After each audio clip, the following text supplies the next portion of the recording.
Yeah. Suck my dick.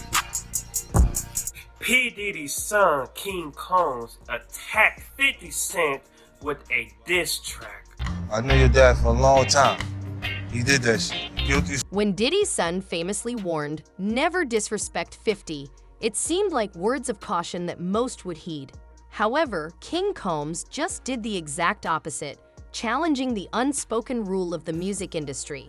In the world of hip-hop, where reputation and respect are essential, 50 Cent is not someone you casually go after. Known for his no-nonsense attitude and relentless approach toward rivals, 50 doesn't just respond to challenges, he dismantles his adversaries. When Ja Rule crossed paths with 50, it became an infamous feud that effectively impacted Ja Rule's career, as 50 took every opportunity to turn his rival into a cautionary tale. King Combs' decision to throw shade at 50 is likely to trigger an intense response, as 50 Cent is as relentless in his music as he is in business.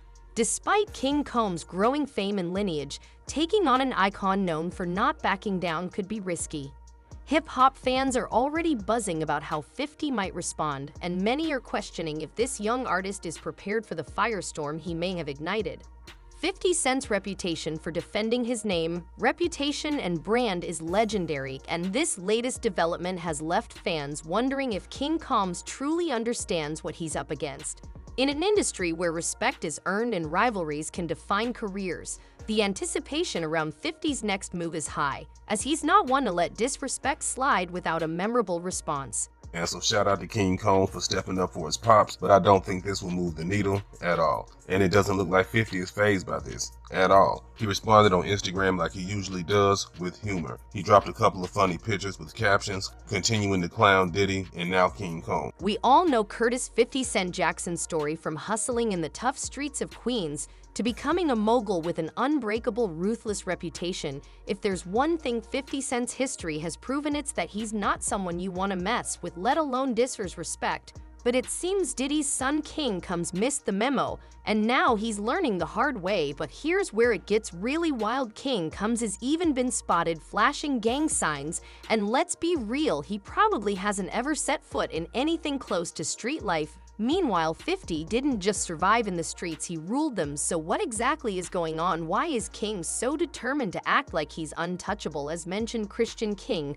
Combs dropped a diss track called Pick Aid, and let's just say he didn't hold back on the shots at 50 Cent. In the track, Christian went so far as to throw threats at 50, rapping about police raiding his crib, thinking he was dealing substances, only to find he's out there stacking multi-million-dollar plaques. But then he dropped a line that caught everyone's attention. Too bad they ain't know we bought the one next door, cause that's the one they missed. Now, if you read between the lines, it sounds like Christian might have just spilled some tea on Diddy. He's hinting that there could be evidence linked to his dad hidden away in the house next door, a property he says also belongs to Diddy. So not only did Christian go after 50 in the song, but he might have unintentionally snitched on his own father. Then Christian doubled down, throwing in a line that referenced 50's hit "Many Men Pop's been hated on by many men, and that's fine. They're going to try to stop these and they're going to die trying." It's a not so subtle nod to 50's get rich or die trying era, and 50 did miss the disc. Stop lying. Pop's been hated on by many men. Fine. They gon' try to stop these M&Ms, and they gon' die trying. Pull up to the south side, we locked in, we got ties. Don't give a fuck about no blogs, cause we really outside. As many of us know, 50 Cent has been taking jabs at Diddy for years, long before the recent allegations against him surfaced. In fact, way back, 50 even posted a now infamous photo of himself in a hospital bed surrounded by stuffed animals, hinting at Diddy's alleged personal secrets. In his caption, he said, "Sorry, I can no longer help you guys. Soon you will all be gay and happy. You are all now left under the leadership of Puff Daddy. Report to the nearest rainbow."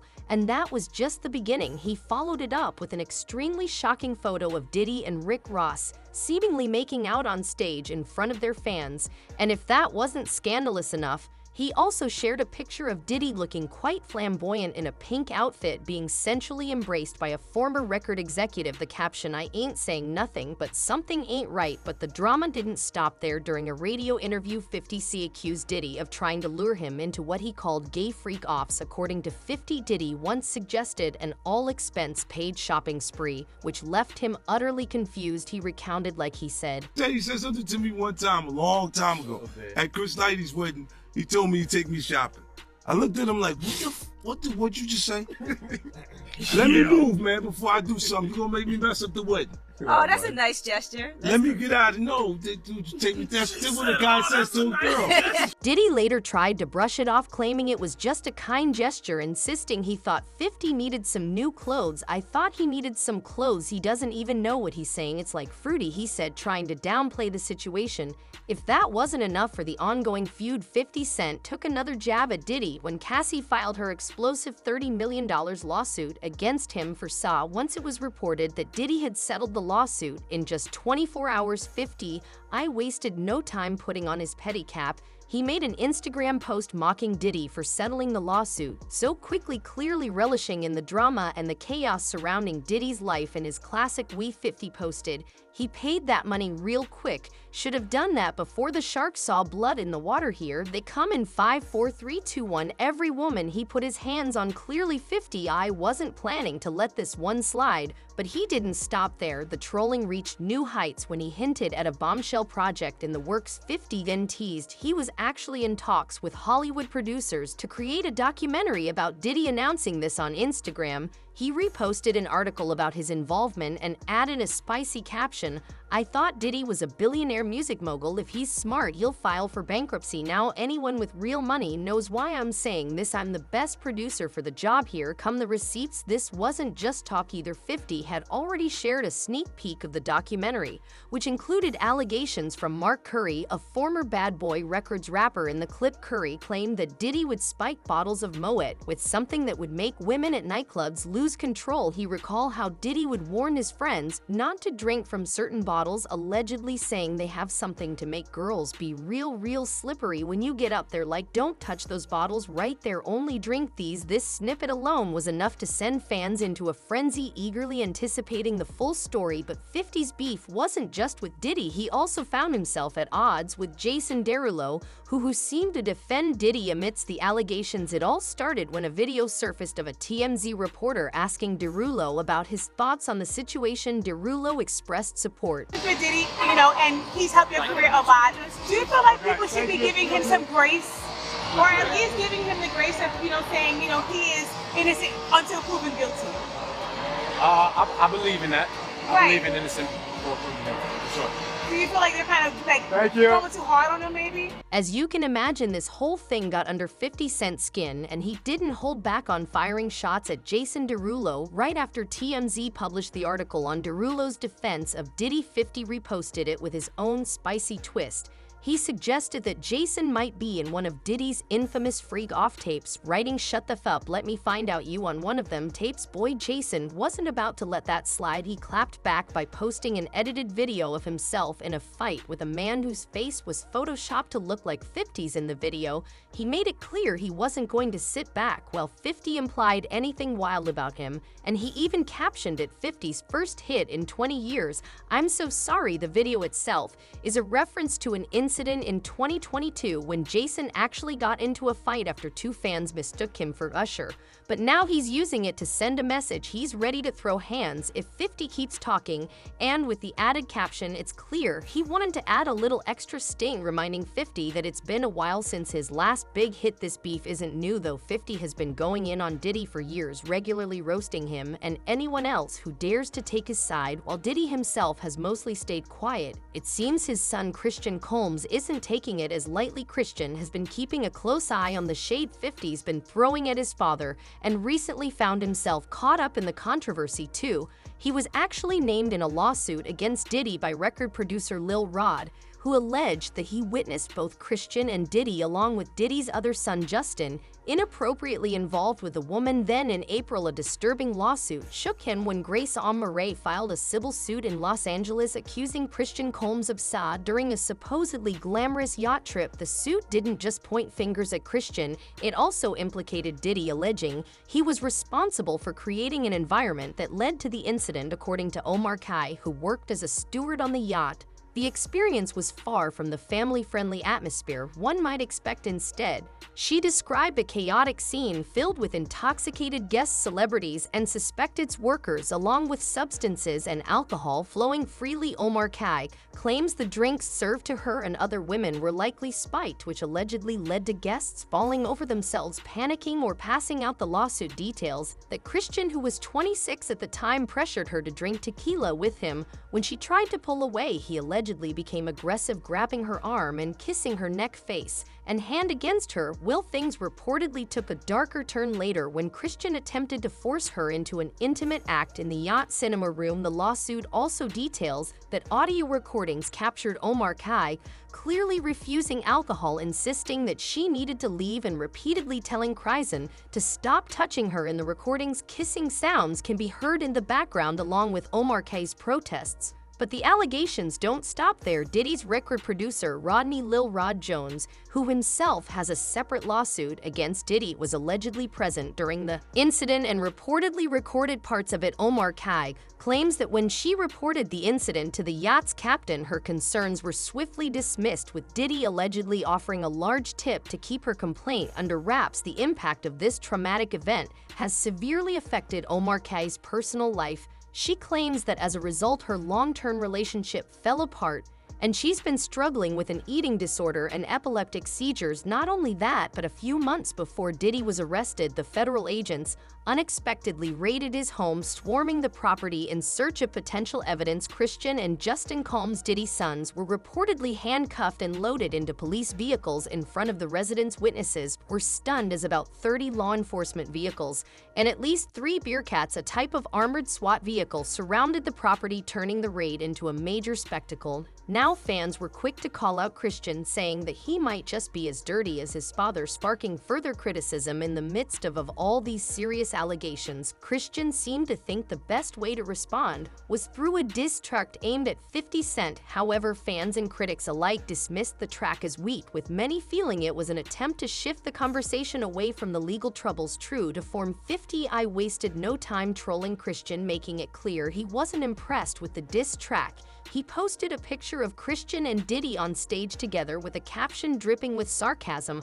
"I feel so threatened by the things Christian is saying on his record. I'm afraid for my life. Please don't hurt me, guys." He even added, "I never mentioned or posted anything about Puffy's kids because Keep D," said he on a live Tupac, lol, further stirring the pot with a mix of humor and biting commentary. Not stopping there, 50 I posted another jab aimed directly at Christian's behavior, asking why they would even bother intoxicating women, suggesting if she can't remember how good it was the next morning, how do you connect then? He shared a clip from Christian's song where the young rapper uses explicit language, and 50 didn't hesitate to twist it, commenting, "Chris Combs, is that what you told Omar Kai on the boat? Gave her the puffy juice with that special sauce in it. Oh boy, bad boy for life." As if things couldn't get messier, 50 I continued with yet another post. This time, he picked out a part of Christian's song where Christian essentially hints at Diddy's behavior and implies there might be evidence at the house next door. 50's response: "Now why would you say something like this when you know the feds are investigating? Is you stupid or is you dumb? Well, chill." It's clear that 50 sees Christian's attempts to act tough as misguided, describing him as a rich kid who doesn't really know how the streets work. What's evident through all these posts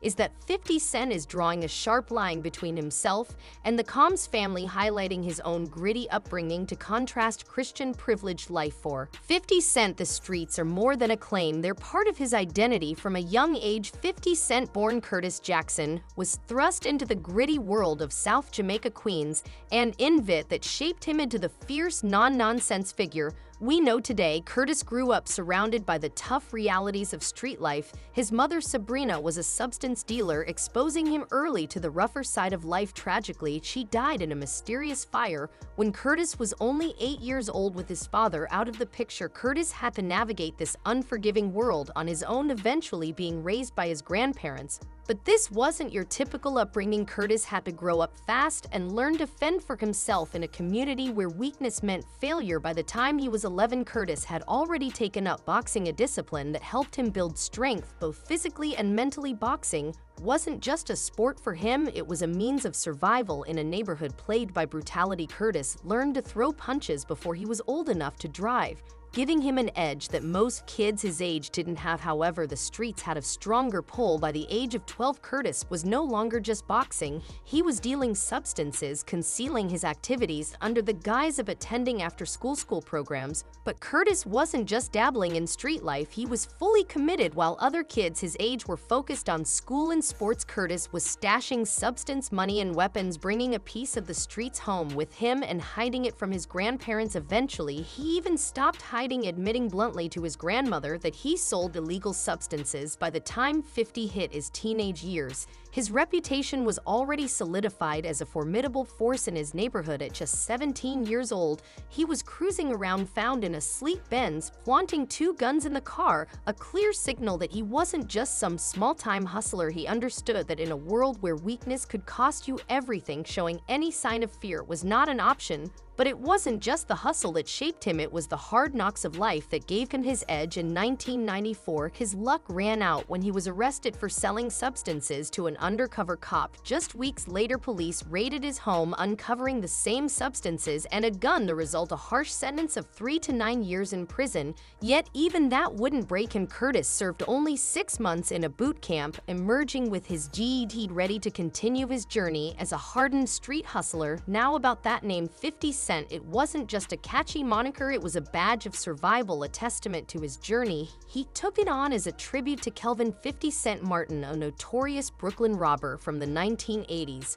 A man whose fierce reputation resonated with Curtis's own struggle. 50 Cent saw himself in that same light, a survivor who could do whatever it took to make it in a world that had shown him no mercy. Even as he ascended to fame, his gangster roots never fully left him. The streets remained a part of his identity, and they echoed through his music and business dealings. But let's not forget the defining moment in 2000 when he was shot 9 times, a brutal attack that could have ended anyone else's career. Instead, it only cemented his legend. Most would have backed down, but not 50 Cent. He used that near-fatal experience as fuel for his ambition, propelling him further into the spotlight. Surviving 9 bullets transformed him into something more than just a rapper. It showcased him as an indomitable force in the industry, a man who couldn't be broken. So when we talked about Street Life King, you don't know what it's really like. His life has been painted in shades of luxury and privilege, far removed from the gritty streets that shaped 50 Cent. Sure, he's got talent, but in 50's world,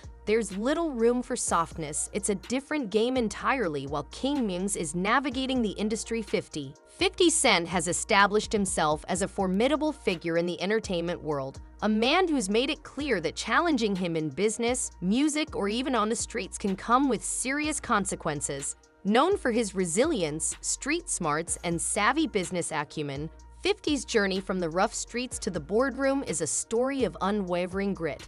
Even notoriously tough individuals like Suge Knight, who once commanded the powerhouse Death Row Records, have felt the intimidating force of 50 Cent. When Suge attempted to flex his influence in front of 50, the rapper reportedly met him with an unflinching, fearless attitude.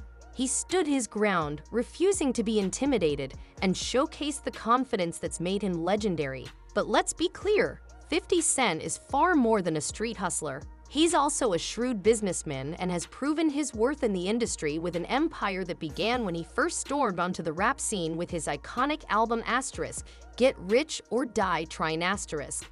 This debut not only changed the hip-hop landscape, but solidified his image as an invincible force after he famously survived a brutal shooting incident, enduring 9 gunshot wounds that should have ended his life. Instead, surviving this attack only heightened his status as a legend in the making, and from that moment on, he continued to build his brand and influence. 50 Cent's entrepreneurial spirit is as fierce as his music, and he's shown time and again that he has both the wit and the determination to turn obstacles into opportunities. Now with King Combs, a newcomer trying to make his mark in the industry, throwing shade at 50, some fans wonder if this might be the worst move of Combs' career. Known for his relentless pursuit of rivals, 50 Cent doesn't just take slights in stride, he often goes all in to make sure his adversaries feel the sting. Just ask Ja Rule, who faced the full weight of 50 Cent's wrath. 50 didn't just take jabs at him in songs, he orchestrated a complete takedown that for years turned Ja Rule into little more than a punchline in the industry. With such a reputation, King Combs may want to tread carefully as he navigates the hip-hop world. Challenging someone like 50, who has both the resources and influence to back up his words, could have serious repercussions.